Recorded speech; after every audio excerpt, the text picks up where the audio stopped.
Leitura do livro Frida Kahlo e as Cores da Vida, Caroline Bernard. As cores e as marcas de Frida, uma vida potente. Frida Kahlo e as Cores da Vida não é um relato biográfico, um texto que pretende expor a trajetória de uma grande artista mexicana.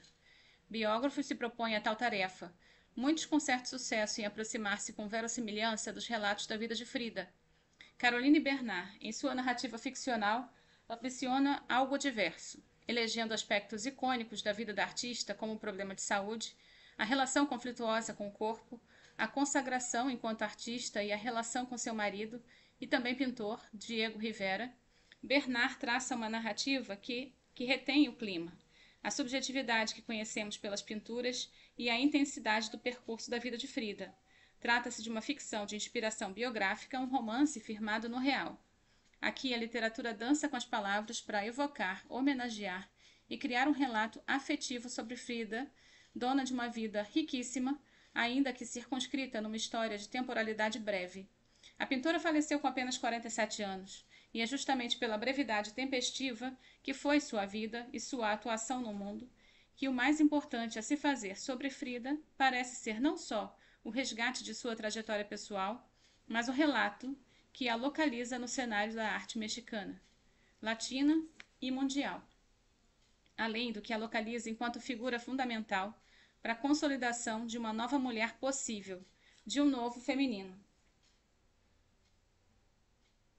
Magdalena Carmen Frida Kahlo e Calderón, nome pelo qual veio ao mundo em 1907, tornou-se a maior referência feminina da arte latina, não de caso pensado. Quando muito jovem, pensava antes em se tornar médica, quando que foi deturpado pelo acidente que sofreria em 1925, a terceira de 4 filhas de um imigrante alemão luterano, William Guillermo Kahlo. Ele já com duas filhas de um casamento anterior, e de uma mãe católica fervorosa de ascendência espanhola e de indígena. Matilde Calderón. Frida foi criada em uma casa imbuída pela presença feminina. A Casa Azul, como ficou conhecida, ficava em Coyoacán, hoje um distrito independente, mas na época uma zona nos arredores da cidade do México, e ocupava um lugar tão importante na vida afetiva de Frida que mais tarde ela viveria ali com seu marido, Diego Rivera. Aos 6 anos, ela contraiu poliomielite, uma doença viral que pode produzir lesões e paralisias e que de fato deixou uma lesão em seu pé direito, que a faria ganhar a alcunha de Frida Perna de Pau. O acontecimento se tornou peça importante para sua trajetória artística, porque a partir dele, Frida parece ter encontrado uma maneira de se reinventar. Maneira a partir da qual o corpo seria o intermédio para sua criação. Ela passou a usar calças, numa época e lugar em que isso não era comum para uma mulher, confrontando desde cedo alguns papéis de gênero de sua cultura. Ainda mais tarde, biógrafos confirmariam a sua bissexualidade, o que mostra que Frida não atendia de forma alguma ao que era esperado de uma mulher no México, tão patriarcal e católico. Já na adolescência, passou a usar as saias compridas e rodadas típicas das indígenas mexicanas, naturais dos pueblos. Uma homenagem e uma marca pessoal de identidade que a artista nunca mais abandonaria e que seria até os dias de hoje parte fundamental da sua figura enquanto ícone. Mas Frida Kahlo não começou a pintar cedo, e ainda que seu pai tivesse a arte da fotografia como passatempo, ela não parecia particularmente interessada. Entre 22 e 25, chegou a estudar desenho na Escola Nacional Preparatória do Distrito Federal do México e aprendeu a técnica da gravura com Fernando Fernandes. Mas foi em 1925 que esse cenário mudou em direção à artista que conhecemos. Após o acidente que a forçou à convalescência, nesse período, sua mãe colocou a seu pedido um espelho sobre sua cama e um cavalete adaptado para que pudesse pintar deitada. Frida fez assim seu primeiro autorretrato em um vestido de veludo, é o nome da obra. Nesse momento de suspensão, de repouso forçado, Frida viu na arte o meio de se salvar, expressando seus medos e suas angústias e encontrando força para transcender.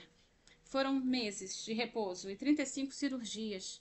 Dores e complicações nunca mais abandonaram o artista, que sentia que seu corpo carregava todas as chagas do mundo. Entre 1925 e 1954, Ela pintou 55 autorretratos, o que corresponderia a cerca de 1/3 de toda a sua obra. Frida dizia que se pintava porque era sozinha, porque conhecia a si mesma melhor que qualquer outro objeto que pudesse retratar.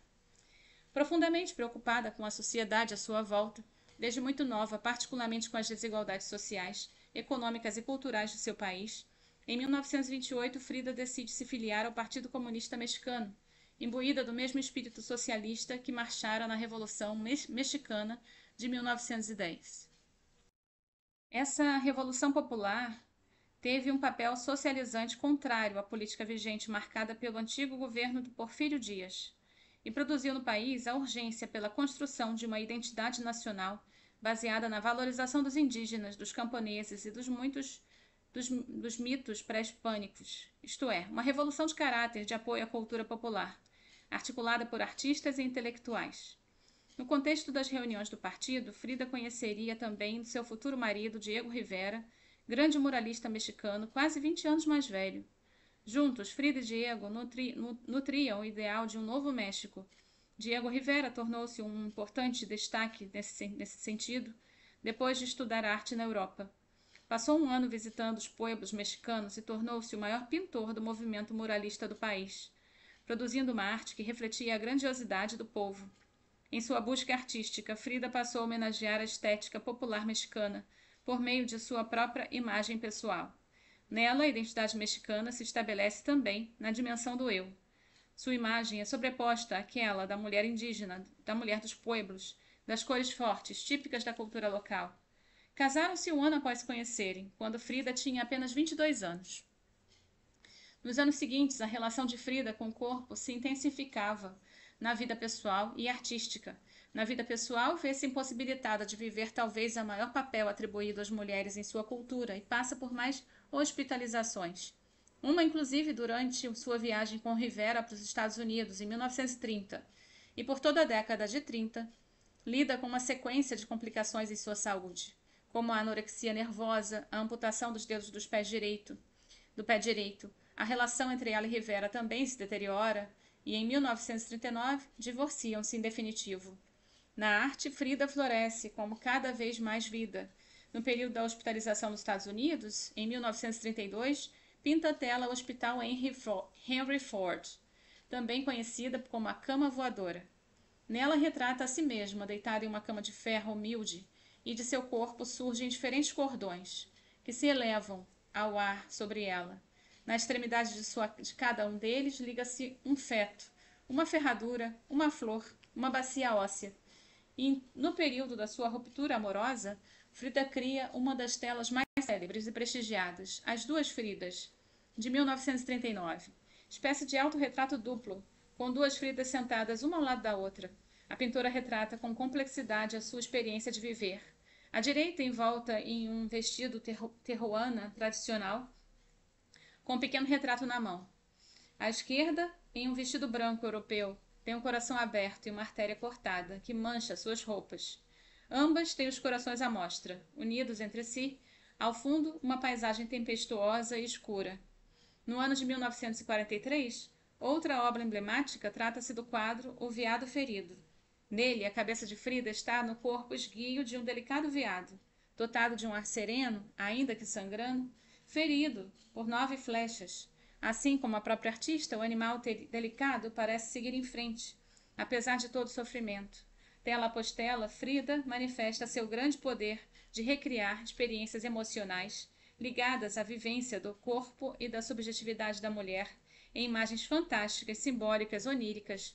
Nunca antes, experiências relacionadas às mulheres parecem ter sido desenhadas com tamanha acuidade emocional e com tanta invenção, poder figurativo e novidades técnicas, e ainda com uma tonalidade livre, despretensiosa, talvez ligada à prática autodidata, desprendida da rigidez da academia e ao conteúdo do aspecto pessoal.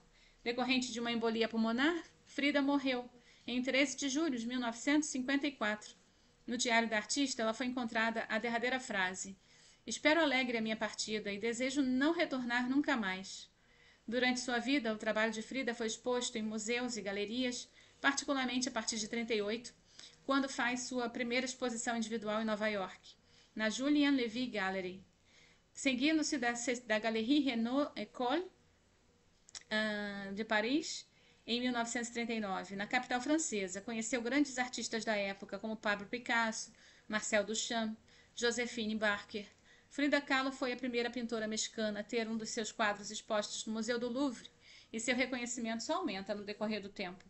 Entre tantas características, as obras de Frida fazem uso das cores marcadamente fortes e quentes, e são carregadas de símbolos da cultura popular mexicana, a latina, na qual se formou. E para além das cores e da mexicanidade, que transmitem em suas pinturas suas narrativas pessoais, que reinventam a experiência da dor e da intensidade das emoções, é difícil definirmos sua obra em apenas uma linguagem estética, ainda que por costume a artista seja associada ao movimento surrealista. A classificação parece surgir da presença do campo do inconsciente, da criação de associações livres de imagens e mesmo uma proximidade histórica do surrealismo em relação à pintora.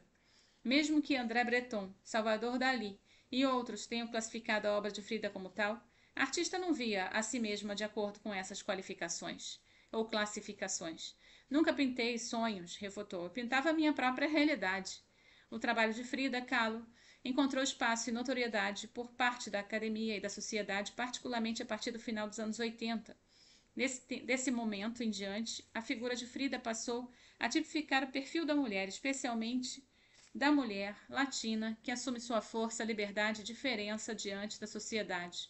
Com sua personalidade forte, sua identidade marcada pela singularidade no modo de ser, tornou-se não apenas uma figura reconhecida na história da arte, mas também um ícone feminista e queer. Uma figura que manifesta, celebra e revaloriza a estética e a cultura popular latina, estampada em sua arte, em seu corpo, e que enaltece em seu percurso a atuação do mundo e a força da liberdade de criar, amar e ser.